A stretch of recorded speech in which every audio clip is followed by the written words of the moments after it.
you're in trouble. You're in trouble. You're in trouble. And listen, by the way, my club has got its own problems, but that doesn't defer from the situation Chelsea are in. And they've got too good a squad to be there. And the problem that you have, and they got away with it last year because there just wasn't enough games left. I felt if there was 5 to 10 more games last season, they went down. The problem is they signed a lot of youngsters, and even their older players, none of them know what it's like to be down. Very few of them, in my opinion, know what it's like to be at a club that size in and around the bottom. It's a different mentality that you need.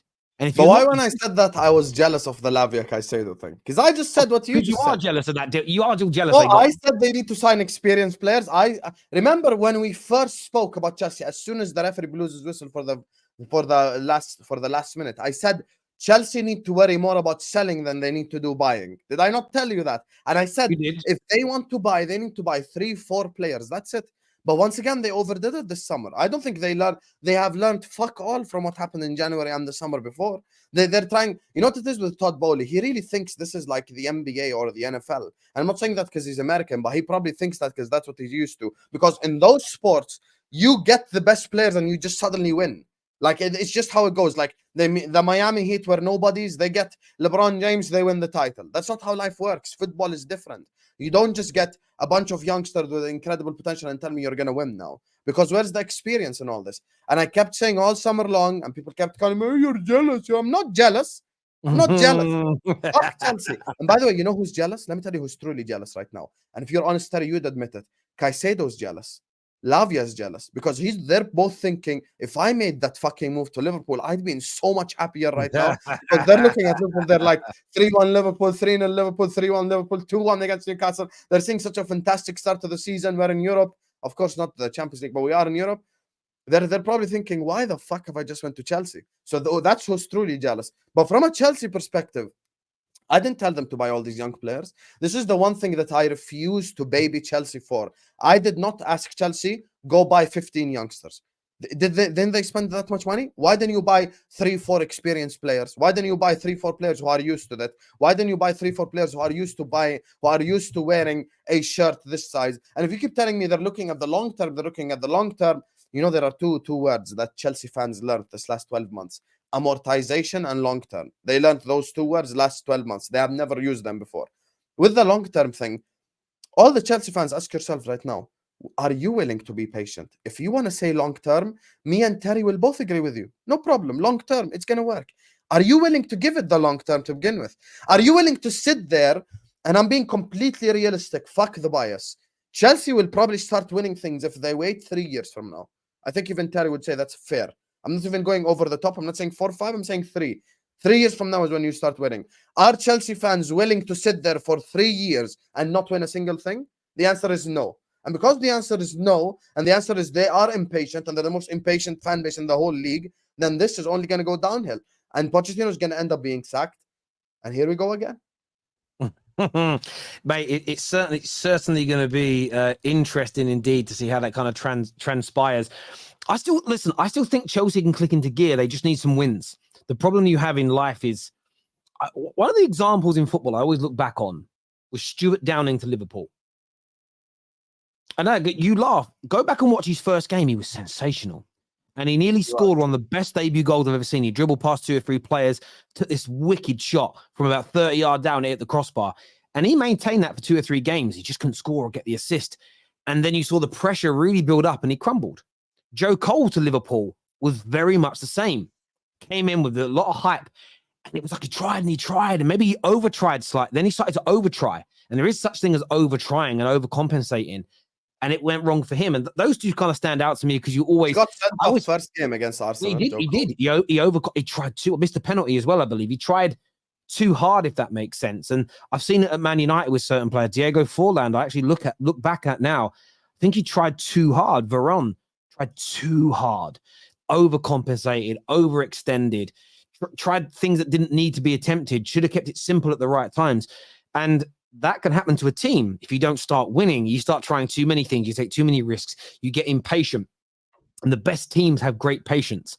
And that's what that's what Potter's got to get out of these young players. He's got to get them to keep their heads. He can't allow it to go like any other way as far as I'm concerned. I mean, because they are staring down the barrel a little bit now. They really, really are. They really are. But there Can we you go. put up Maximus's comment, please? Maximus is Yes, Maximus, because that comment right there. You're saying you don't agree with us, but once again, you're saying what we say. They are a talent pool. But you need to understand, look, Liverpool were a talent pool, and then we bought Salah, and then we bought Mane, and then we bought Virgil, and then we bought Alisson. Chelsea are a pool of talent right now because they're all young. I don't know if the report is true. They didn't buy Madison because he was a whole year older than what was required. But that still stands as a fair criticism because let's use Madison as the example. People might not want to hear this. But for the Chelsea fan mentality, Chelsea would have been better off buying Madison than Caicedo. And I'll tell you why. Madison would have helped them get, and helped Poch as well, get results in the here and now. Because Chelsea fans are not a fan base that think about the future. They're a fan base that thinks about the here and now. They're a pool of talent, but when you spend that much money, I'm sorry. I'm so sorry, Maximus, and every Chelsea fan. I'm not sorry, fuck your club. But I'm sorry if you still don't get this. When you look at your squad, there is no way anyone looks at that Chelsea 11 and thinks £1 billion. Cole Palmer, Jackson, Sterling, Enzo, Caicedo, Lavia, whoever the fuck. There's no way I'm looking at that lineup and thinking 1 billion. Where's the 1 billion part? And no 1 billion here. So we didn't, once again, I refuse to baby Chelsea and tell them like, oh my God, they all spent it on youngsters. So did I tell you to buy all the youngsters? Why didn't you buy Vlahovic? Why didn't you buy experienced players? Why didn't you go buy midfielders who are 26, 27, 28, who will help you get to the stage that you want to get to? It's not my fault you're trying to build Chelsea under 21s. It's really not my fault. So don't come at us like, oh my God, it's a pool of talent. Yeah, we know it's a pool of talent. But how long will it take that pool of talent to get results? And are you, Maximus, and all the Chelsea fans willing to give Poch that time? And the answer to that is no, before you even try. The reason why the answer is no is there's no need to theorize. There's already Chelsea fans who are Poch out. So many Chelsea fans I know are Poch out. Where's the waiting stage? Where's the waiting stage? It's been 5 games. You've already turned on the guy. So what's going to happen a year from now? 2 years from now? Let us know what you think, people, in the comment section below. We deserve United and Chelsea to be this crap. Someone's childhood got damaged by those two teams. Terry, if United get a new manager, you will get gassed again, and you will. And did you already learn? You did that with Ollie and Ten Hag, whilst everyone else told you otherwise. Well, this isn't true though, Dawson. I was excited about the prospect of Ten Hag because I know how good a coach he is. Go back and watch what I said in many videos. I still don't believe under this ownership that medium to long term we would be successful and maintain any quality the manager brought in. So I expected an improvement, and we got that year one. We finished third. We won a trophy, got to an FA Cup final. But I strongly have said so many times we have to get rid of these owners. Without the owners going, we are never going to get back to where we want to be. But Sam is betting house money on Chelsea. Chelsea's October fixtures, they could go down low. Can you see a world, genuinely, can you see a world where Chelsea get relegated? I'm going to be honest with you. The reason why my answer is going to be no is not even Chelsea greatness. The reason my answer is going to be no is because all the other teams suck. So it's just like, listen, I think we're all in agreement. Even the chat would agree. Luton Town are going down. Everyone here would agree Sheffield is going down. And you have to ask yourself, are Chelsea worse than Everton? The answer is no. Are they worse than Burnley? The answer is no. So they're safe. You look at it and you think Luton, Burnley, we used to compare Chelsea to Real Madrid. Everton, now we compare them to Luton Town. Luton, Burnley, Everton, Sheffield United, Wolves, Bournemouth. Yeah, they're all. In fact, they're all a lot worse. So I just don't by natural selection they're not going to go down.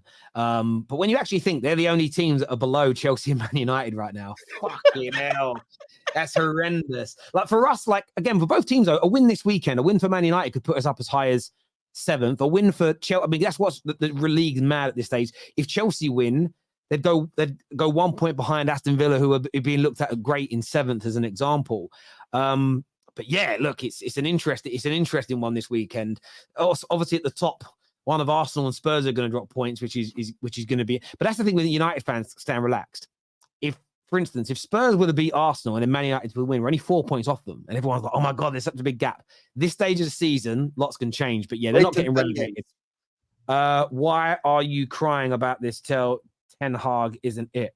It's nothing to do with Ten Hag per se. Again, listen to the words, to quote the famous Jackie Chan and Chris Tucker. Do you understand the words that are coming out of my mouth? It's about the position of which they hold, eradicating player power, and the club behaving in the right way. Allowing the players to down tools when they don't want to work and sacking the manager is not going to fix us, because we will do it to the next guy that says you have to work hard. Like, deep it for a moment. This will damage the manager that you want to come in. This behavior. There are standards that we should. I just look at things in life. My dad always used to say to me, like, this kid did something bad to me at school, I want to do something bad back to him. My dad just taught me, why would you stoop to that level? You're as bad as that person now. And that was a message that was pumped into me from a young age that I believe in. Why stoop to that level? Why go as low and sit in the gutter as that individual? So for me, that's why I don't advocate.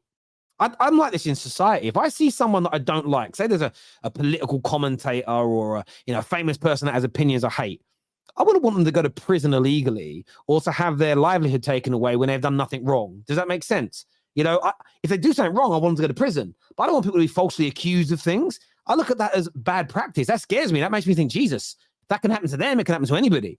I still want people treated right. I still want the right behaviors.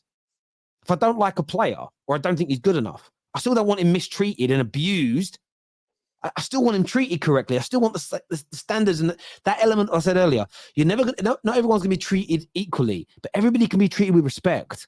Everybody can be treated right. The standards can be correct, unless they break them and then they get punished. And being punished isn't being mistreated. It's the reaction to your action. But yeah, listen, my man, it's nothing to do. It's nothing to do. La-di-da-di, Terry. No, by the way, it's not la-di-da-di. It's not la-di-da-di to say someone shouldn't go to prison if they haven't broke the law. Like, I'm being honest, that's not a la-di-da-di comment. I thought that was common sense, but it is 2023, and it's a very different world that we sit in now. People are mad like that. Like, literally, it's so crazy. I saw Man United fans say, yeah, Anthony must have done it. Why? He must have. Why, though? Yeah, I just think he must have done it. I think he did. What are you basing that on? And like one of the guys DM me went, well, just because I hope that he did and then he won't play for us anymore. I'm like, bro, you can't go around saying that just because you hope he doesn't play for the club anymore. That's, again, warped mentality for me.